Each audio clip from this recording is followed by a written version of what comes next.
But I was sitting in a conference room and the lawyer comes in and he's like, oh, your skin is so dark. We're going to need more light in here so that people can see you. And wow. yeah. And wow. Just being like taken off guard and close to tears, which like you can't do, right? Oh, yeah, of course. Yeah, no, for sure. Wow. And not saying anything in the moment because I was so stunned, and then being disappointed in myself later for not standing up for myself, and just kind of having to navigate that stuff. Wow. And it's not something that's uncommon. I mean, so I would say both of those things are harder than a lot of people think, and just learning how to deal with that stuff. Wow. First, my name is Fela Abioye, and this is How to Corporate, my digital show dedicated to helping you navigate your career in corporate America so you can start winning. Today's topic, how to lawyer up, with my guest, Mia Lorick. She's a high power attorney, award-winning attorney, everything that shows us the word excellence. You just see Mia's face right there. Just excellence equals Mia. So no, I'm really excited about this one. Getting into a new space here. Be the first person who's in the field of law on the podcast. And Mia brings a lot of really great perspective. And I had the pleasure of working with her the last couple of years when we served on the board together. So first and foremost, Mia, thank you so much for taking the time out, and welcome to the podcast today. Thank you so much. Thank you for having me. Thank you so much. So we'll just jump right into it. Could you maybe just start off, just share a little bit about your background, for the folks that are listening? Of course. So like you said, I'm a lawyer here in Houston. I work at Lord, a law firm downtown. I started out actually, though, as a professional modern dancer after college. So I went to the High School for Performing and Visual Arts for Dance, North Carolina School of the Arts, and got a bachelor's of fine arts, and was a starving artist in New York for a few years before law school. So not your traditional background, but now I am a lawyer hailing from the University of Houston Law Center. I'm also a wife, a mom of 2 wonderful children, and an avid Peloton rider, which is very important. There you go. That's awesome. I mean, I would definitely say in the last couple of years, especially the pandemic period, there are a lot of avid Peloton riders out there. Exactly. I still don't have one yet. My wife's still been trying to bug me for one. So, but I'm gonna get on that. But I'm gonna get on that bandwagon one day. So that's awesome. So, how do you go from being a trained artist, working in New York City, being in performances and plays and all that other kind of jazz, to law? It just literally seems like a 180 to me. How did you do that? It's funny because I tell everybody that I've been very fortunate to live out kind of 2 dreams in my life. Obviously, I started dancing when I was very young, and it was always a dream of mine to do that and perform in New York and join dance companies. And I got to do that, and I was very fulfilled in that. And then I got to a point where I was kind of like, I feel fulfilled. Am I going to do this forever, or am I going to explore other passions that I have? One passion I have, Fela, this, is talking. I like to talk. I like to be up in front of people and talking. And so musical theater gave me a little bit of that, but not in the sense of advocacy or advocating on behalf of other people, which is something that I love to do. And so I made the decision to apply for law school. And it's funny because there's so many things that I learned as a trained dancer, the attention to detail, working with other people, the performance aspect of it, that have translated so well into my life now as a lawyer. So it's actually a really amazing synergy to use both skill sets. And I do feel like I bring kind of a creative brain to the field in having this unique background. No, that's really awesome. And I think that's a big gem that you just dropped there, is the transferable skills. I think sometimes when we think about our careers, our lives, and we think about experience, we always tend to think about the experience of the direct role that we're looking at or the field that we're looking at versus thinking about the transferable skill sets that may come from just worldly experience. So, I mean, you got a super diverse background. I mean, and think about all the creativity that goes into the arts and how you can apply that to, you know, the cases that you work when you're going out and, you know, like you said, advocating on people's behalf as an attorney and the creative ways you have to go about doing that and researching and things of that nature. So I think that's really cool. Something to be said there to think about, okay, if you're looking for an opportunity or looking for maybe you want to switch careers, don't just look at what's on the resume or the application of saying, okay, I don't have this skill set, I have this skill set, so I gotta wait. Like, no, you may have a lot of those skills within. You just gotta think a little bit harder around how that is relative to it and how you may sell yourself. So I just had to bring that up because I think exactly. That's really cool. And I love what I do. I really love being a lawyer. I love being in the courtroom. And I love when you get that piece of paper with like a new law or something and they agree with you and you're just like, oh my gosh, I had a hand in shaping kind of like the future path of how something is going to be handled. And so I can't express enough that it's so important for you to find that area that you love, because then it makes work like not really work. You're also a partner, right, in your current firm. And to my understanding, so tell me if I'm wrong, that usually working with a big firm, like that's kind of like the ultimate achievement, right? Is to become partner. Like, how hard is that road? To me, it's, at least from my understanding, that's usually like a very kind of challenging, hard road to, you kind of got to go through a lot, you know, almost a gauntlet just to finally get to that, you know, that achievement of being partner. Could you maybe talk a little bit about some of the challenges that you went through, you know, and you had to face to finally get to that point?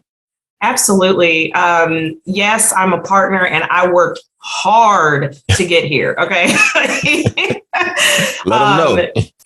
You start out at a law firm and, you know, depending on the firm, depending where you are, the partnership track is what we call it, could really take you 8, 9, 10 plus years. If you move firms at some point while you're an associate, it could take even longer. And so it's a long road. It's a big commitment, but that's why we say that you practice law. You never really arrive anywhere because the law is changing.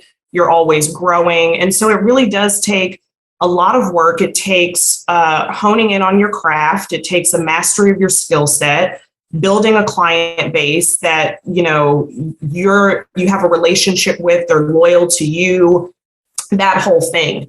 And so when I started out, I had my eyes set on that. That's what I wanted to achieve. And I went into practicing with that understanding that I was going to work very hard. Are there long hours? Absolutely. Are there times where you're working on the weekends and you're like, oh my gosh, is this really what I want? Of course. I don't think that achieving any level of success is going to come with ease. You know, you're going to have to put in the work.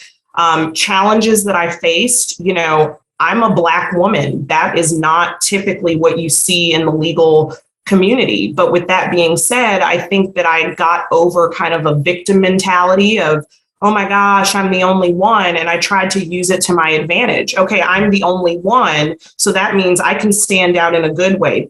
People will remember me when I leave the room. People will remember my face because I don't look like everybody else. And so kind of turning that around and saying, well, what is it that I can do? What is it that I can do to stand out? So working hard, making sure that I do good legal work for clients. So the work comes first. You have to do good legal work. And then your clients will refer you to other clients. People will talk about the work that you've done. Making sure that you're top of mind, you know, reaching out to partners at the firm and showing interest in their cases, asking to be put on cases, and not necessarily so that you can meet your numbers or hours for the month or for the year, but for the learning experience. Hey, I'm really interested in this area of law. Is it okay if I shadow you for a week on these depositions so that I can see what it is you're doing, and then learning from those people? So what is it that this lawyer is doing that I could implement in my practice? What is it that this person who has achieved success is doing that I want to emulate so that I can get to their level? And then for me, at least, also thinking outside of the box. So my first law firm out of law school didn't have a diversity and inclusion initiative. And I was kind of like, oh, like, I can't believe that. Like, we really should have one. But then it was like, well, instead of complaining about it, I'll start it. I drafted a proposal. I pitched it to the managing partner at the time, and the firm was thrilled. They said, we've always wanted to implement this. We just never had somebody take the initiative. And so what could have been perceived as a bold choice as a second year attorney at the time helped me stand out amongst my peers and really put me in that leadership role. So I say all of that to say that the level of success in achieving that partnership role that you want, you really have to act like a partner. You have to take on those leadership qualities far in advance of you ever being considered and being up for partner. And in my particular situation, it paid off. I made partner at my prior law firm at year 5 in my practice, which was almost unheard of. And so I kind of look back and I try to tell people, here's what I did. Here's what you should do, because there are ways to achieve that level of success as a lawyer. Man, that's, if I had some DJ Khaled claps right now, I would definitely press play on that. So, that's awesome. Somebody once told me, don't dress for the job that you're in, dress for the job that, you want. Right. And so it's an analogy to say, don't just think about the position you're in. Right. If you're at McDonald's and, you want to be a manager one day, you want to own a McDonald's, act like a manager, act like an owner. If you're just sweeping floors, sweep floors, take orders, help people out, ask about the customer service, do other things that people don't necessarily ask you to do, and usually good things come from that. So, and I think it's a lot to be said around the initiative that you took, right? And the boldness that you took in order to go out and do it. And like you said, not just complain about it. Why don't we have this? Why don't we have that? And look, pointing fingers towards other people to be able to find solutions versus you finding the solutions, creating, honestly, the solutions, for your firm. So that's awesome. So big ups to you. And I hope folks who are in with a law or whatever it's practice that you're in, I think this is an analogy for life. So, but honestly, just thanks so much for sharing that. Okay. So pivoting a little bit, Suited for Success, right? That's a blog right now. And I'll put that, reference to that blog in the show notes. Could you talk a little bit about, the Suited for Success blog and, what that's all about and why you started it? Absolutely. So Suited for Success is my scholarship that stemmed from a blog. So I'll talk about the scholarship first. It's a scholarship I started for law students, and the scholarship provides funds for students to buy a business suit for interviewing and for clerkships. I started it because when I was a law student, I struggled with buying a suit. They're really expensive, and needing more than one. And, a good fitting suit, not just one, that you can find at like Target, but no shade on Target. I love Target, but maybe not for a business suit.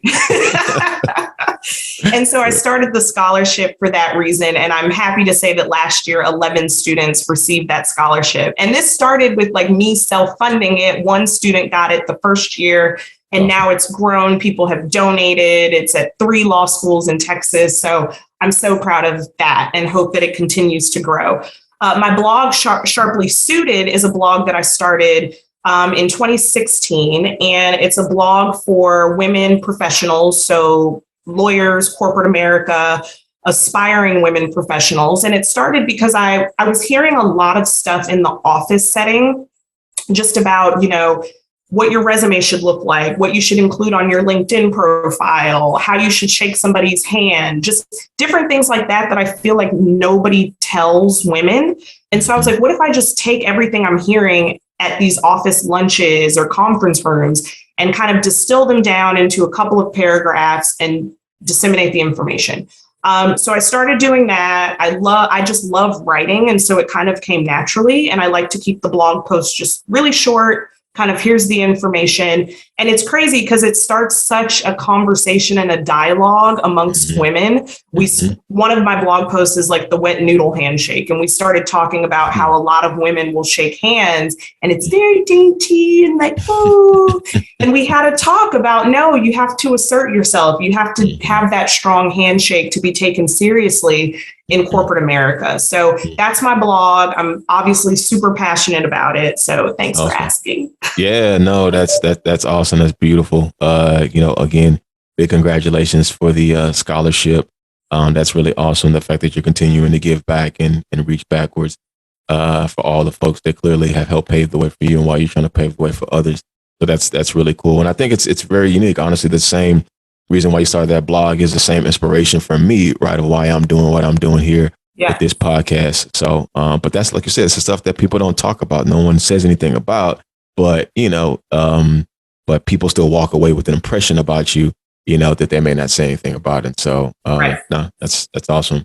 So pivoting again a little bit, right? So relationship building, especially for you to be able to get to where you are and all the success that you've had, relationships building is a big piece of that.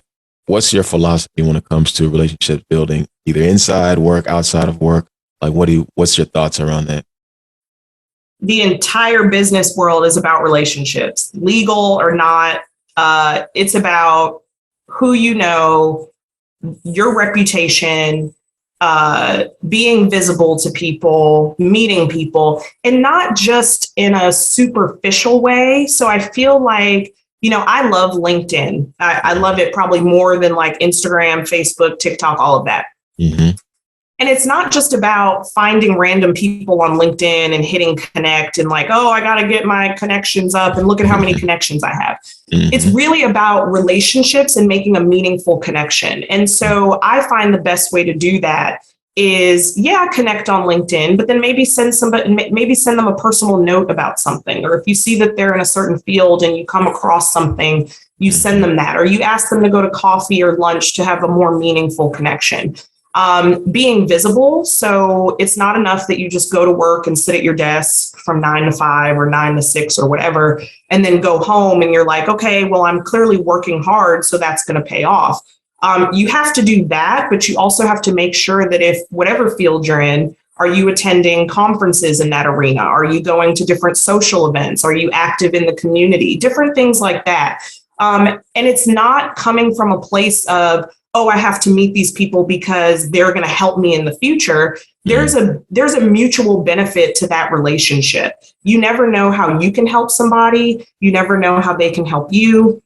They might introduce you to somebody, but just being a person that is fully immersed in your field is extremely important so that people begin to identify you with that area that you either practice law in or the business that you're in. And conversely, your reputation and forming bad relationships can harm you. If you're moving jobs or companies and you burn bridges on your way out, or you're not genuine in your connections with people, that leaves a bad taste in people's mouth. And so you really have to put a lot of effort in, and it sounds like a lot, but it's also fun. If you're not a people person, I think it helps you develop those skills. If you're more introverted, I think you'll find that there's also other people who are introverted and you can connect in different ways, not just like the rah, happy hour, star of the show way, but maybe it's a quiet coffee and you're talking about different things that arise in your field. So you have to build those relationships and they have to be genuine. They have to come from a place of, I really just want to get to know you. I want you to get to know me. And you never know how that evolves in the future. Yeah. Well said. Well said. Awesome. So, and you kind of maybe alluded to this a little bit, but, you've been clearly successful. I mean, you've won a ton of awards. I will recommend people go look at Mia's LinkedIn profile, but I'm gonna just name a couple, right? So top 50 women lawyers, Texas Super Lawyers, 2021 Rising Star, National Black Lawyers, top 40 under 40 lawyers, and a bunch more. So I say all that to say, not to be braggadocious, for you, but you've been able to clearly set yourself apart and being able to build your brand continuously, and people consistently recognize you for that. And again, you kind of talked a little bit about it. How have you been able to do that? How have you been able to consistently just be recognized within your own community of attorneys, lawyers, and friends and colleagues and other folks? How have you been able to do that for these years? I think the first part is being good at what you do. So first on any list, I think, is making sure that you're producing good work. And so, I try to stay up with the legal CLEs, the new cases that are coming out. I draft and write briefs, and I triple check work. I ask colleagues for input. I mean, I think that's the number one thing. And then I think also making sure in kind of piggybacking off of the relationship talk, making sure that your colleagues and your peers know what you're up to. It's not enough to just kind of do stuff quietly. And sometimes women, admittedly, we're really bad about this, right? Like we're like, oh, if we just do the work, somebody will notice. That's not necessarily the case. And so it's not you going through the halls at your office and like doing a cartwheel and bragging like, oh my God, I just won this case. But it is making sure that the people that you work with are aware of the things that you're working on, not just when you win, but maybe when you have a difficult legal issue and you need help with that. There are people that have more experience than me in my law firm who've been practicing 30 years. You know, I'm 7 years in. Why would I not go to them and say, hey, here's the issue that I have. How would you recommend handling it? Have you ever dealt with something like this? Getting them involved in your practice. And then you'd be surprised. They'll swing by my office and say, hey, how did that case turn out? Oh my God, I won. So doing that, making sure people know what you're doing, and also using your LinkedIn platform, using your social media, not to brag, but just to inform your network of kind of what's happening in your world. I'm a lawyer. A lot of people ask me, what does that mean? What does that entail? So sometimes if I have a hearing or I'm in court, I'll post about it. I'll say I had an awesome hearing today, won a motion to dismiss for a client. If I give a presentation, I may post, you know, hey, I'm in Austin today speaking to real estate lawyers about short-term rentals and Airbnbs, and just kind of making sure that you're out there and you're letting people know what you're up to, and not doing it in hopes that somebody will call you and say, oh, you've won this award. But at least in my experience, it kind of has resulted in that. People have been like, hey, I saw you post about this. We'd love to honor you at this dinner. And it's like, oh my God, thank you. And so knowing that, putting yourself out there, not being afraid to talk about what you're doing or your accomplishments, because you never know who you're inspiring. There's people who inspire me daily who have no idea that I even exist. I see what they're doing. I see where they're going in their career. And I'm like, oh my goodness. Some of them I've reached out to blindly, like, you don't know me, but this inspired me to do X, Y, Z. And so also for that reason, you never know who's watching you and who is saying, wow, if they can do it, I can do it too. So we just have to be more kind of forward facing and outgoing when it comes to the things that we're working on and what we're doing. It's like a snowball effect, right? And so you're doing good work, your name gets around, you win this award, and then guess what? People recognize you from this thing and then that thing. It just kind of is a domino effect. And so clearly that's worked well for you, but hopefully people have really taken something away from what you put down there. I think that was awesome. So, so just a couple more things, right? Politics. From your perspective, how do you think office politics have impacted your career? So when I first started out, working at a law firm was insane to me, because I was like, this feels like high school. Like, we have work, and then we have like drama, and then we have digs, and you add being a woman and a minority on top of that, and you may have like microaggressions coming in, and it was a whole new world for me. And I think initially, like I'll say years 1 and 2, I took the approach of just like staying out of it, thinking that that was the best way. Like, oh, if I just completely stay out of all of this stuff, then I'll be fine. I don't recommend that. I think that office politics is something that just comes with the territory, and you've got to learn how to navigate it in an artful manner. So obviously choosing your battles. There's times when you're going to speak up about something, and there's times when you're going to let stuff go. Comments that are made, whether it be just an inappropriate joke, a microaggression, I think I have gotten more in the space of addressing things in a professional manner, not being emotional about it, but waiting until I'm at a point where I can address it objectively and just say, hey, here's the issue that I have. And then also the political side. So for instance, we were talking about partnership. A lot of politics can go into partnership at different law firms. Some firms, big firms like my current firm, will have, published criteria, and kind of everybody knows what you need to do to make partner, which is very transparent. And I feel like the way that it should be. Not all firms are like that. I have friends at other firms where it is very political. It's who do you know, and who have you had lunch with, and who's playing golf with who. And if you don't involve yourself in that political game, then you may not find that you're achieving the level of success that you had hoped, because it's not as objective as you would think. And so learning who's aligned with who at your firm or at your company, learning kind of what work you want to be involved in and who has that work and what you need to do to get it. It's all a part of the job. Like you have to do that. If you're new to the company, you might want to keep your mouth shut until you know the inner workings and inner webs of people's relationships and that sort of thing, and not burn bridges that way. You don't want to be in somebody's office gossiping about Jim down the hall, and you don't know that the person you're talking to goes to brunch every Saturday with Jim and Jim's kids. I mean, it's stuff like that nobody ever talks about. Yep. But you can't not pay attention to that. It happens. And still to this day, I navigate like, what do I address? What do I let go? What do I need to be involved in? What can I not be involved in? So I think I'm still learning how to navigate all of that, but it's absolutely something that you can't overlook and think, oh, if I just go in my office or sit at my desk and do my work, everything will be fine. Nope. Yep. No, I just, well said. I'm glad you said that, because I've always been a big advocate for being an active player in the game. Because guess what? It's going on regardless, whether you want to or not. Corporate America is a contact sport. So whether you're starting five or you're riding the bench, trust me, you're in the game, whether you know it or not. So, but no, that's awesome. So just one more question that will kind of bring this, to a close. But clearly you've had a lot of success, but, we all go through rough periods as well. And I think it's important to highlight, some of those just rough, situations that we kind of go through working out. We kind of come in on the other end of that.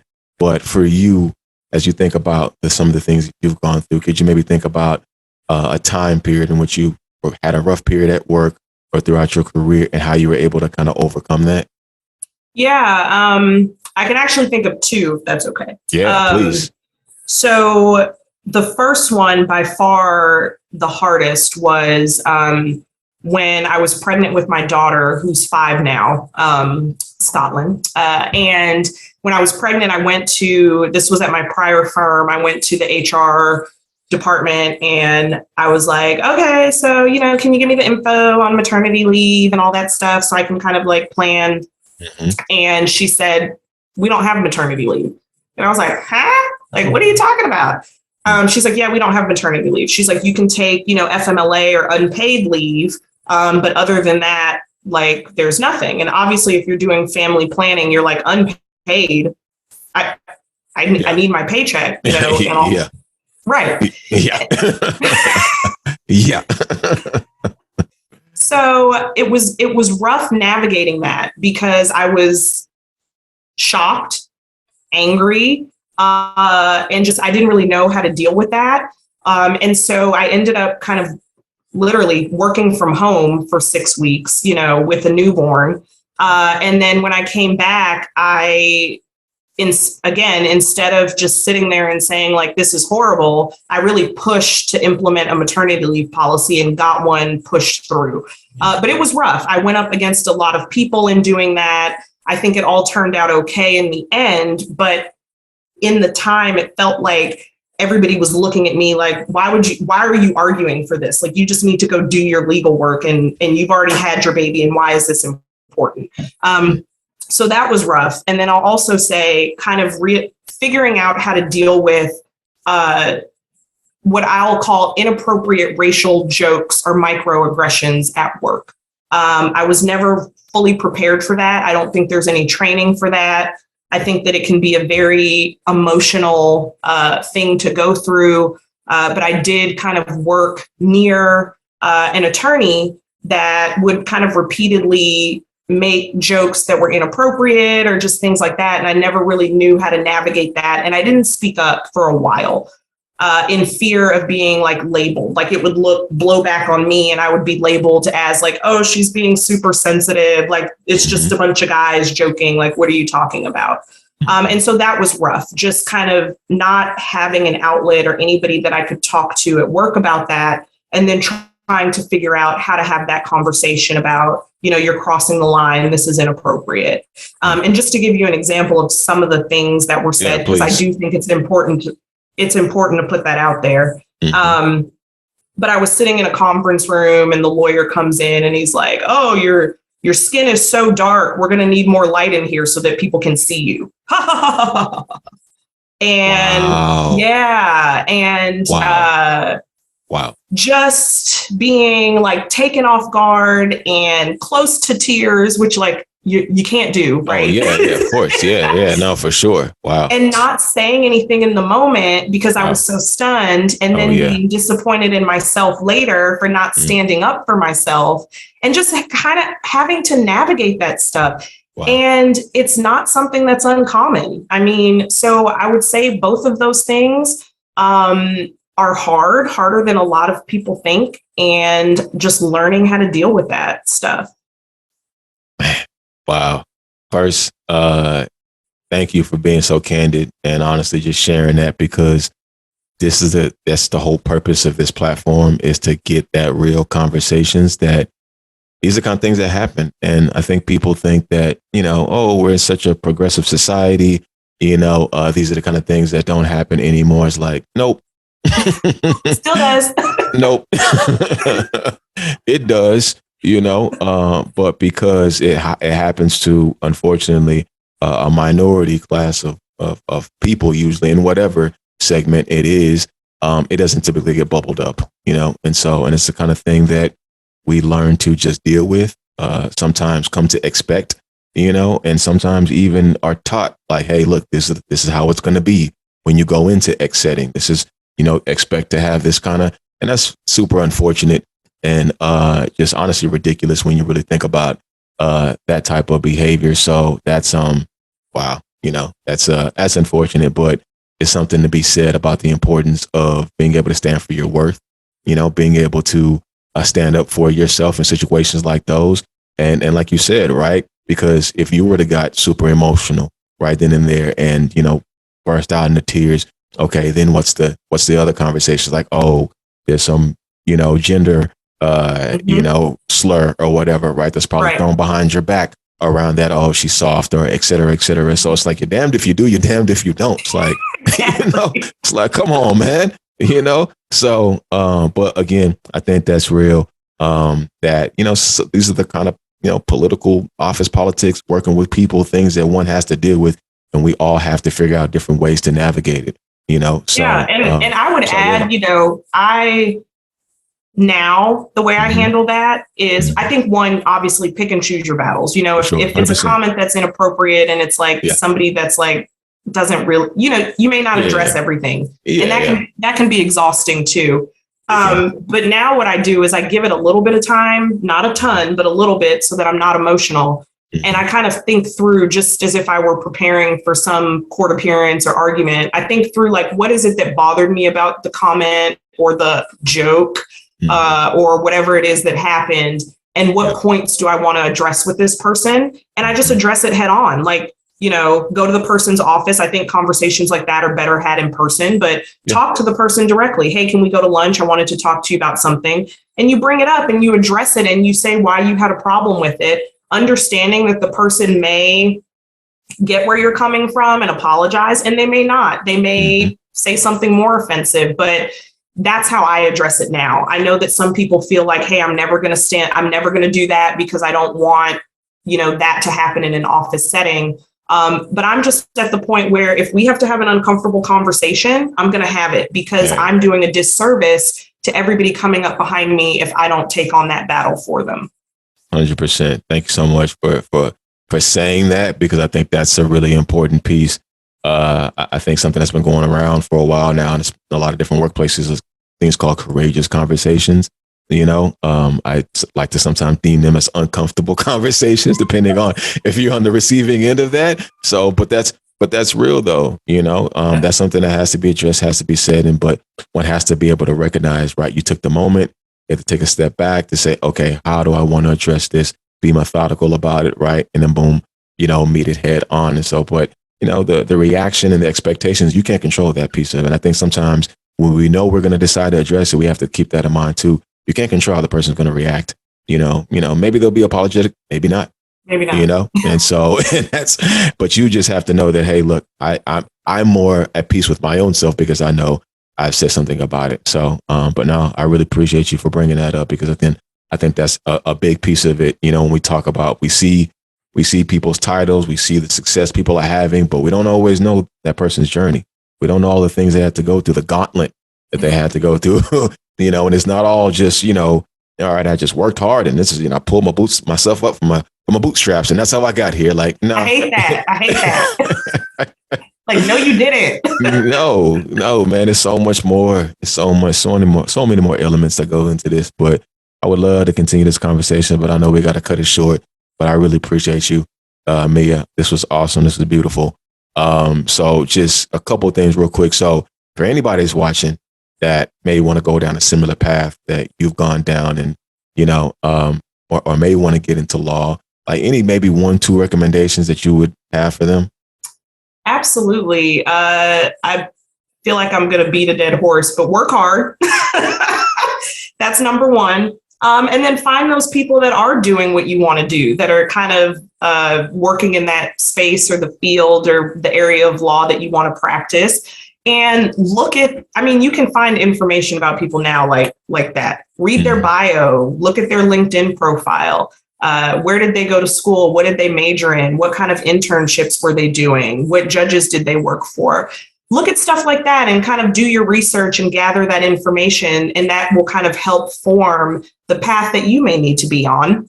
And then also don't be scared to reach out to people. I reached out to so many lawyers when I was in law school. I'll say like 90% of them didn't respond, but I was ready for that, right? Like, lawyers are busy. The people that did, though, it was invaluable. It was receiving mentorship. It was meeting people, hearing about their journey. So don't be shy about that. Don't be like, oh, they're not going to respond, or like you're scared of rejection, or they won't be able to meet with me. You just have to be kind of bold in that sense and know that you're not always going to get a response, but when you do, it'll be worth it. So don't be scared to do that. And then just tell your connections, your friends, your family, what your goals are. If people know what you're trying to do, they can help you. So you shouldn't sit at home and like, oh, I'm studying for the LSAT silently, and I'm not going to tell anybody because, like, what if I don't get into law school, or like, what if it doesn't work out? Tell people. They can help you. They can say, hey, I have a cousin that just got into law school. I'm going to connect you with that person. So just be open and upfront about what it is. You'd be surprised who can help you along your path. Awesome. Sage advice. Man, Mia, thank you so much. I really appreciate you. This has been awesome. Fantastic. I know I've taken up a lot of your time, but I appreciate you for it. I owe you. So thank you for having me. Yeah, thank you. So as we close this out, do you want to share maybe your contact information or LinkedIn for anybody that may want to reach out to you? Look you up. So you can find me online under Mia Lorick, and my email is mia.lorick, Lorick, @locklord.com. My blog is Sharply Suited, and I'm a big proponent of mentorship and meeting people. So please feel free to reach out. Hey, thanks for tuning in. For more content, please click the subscribe button and follow us on all social media platforms at How to Corporate. Until next time, keep building.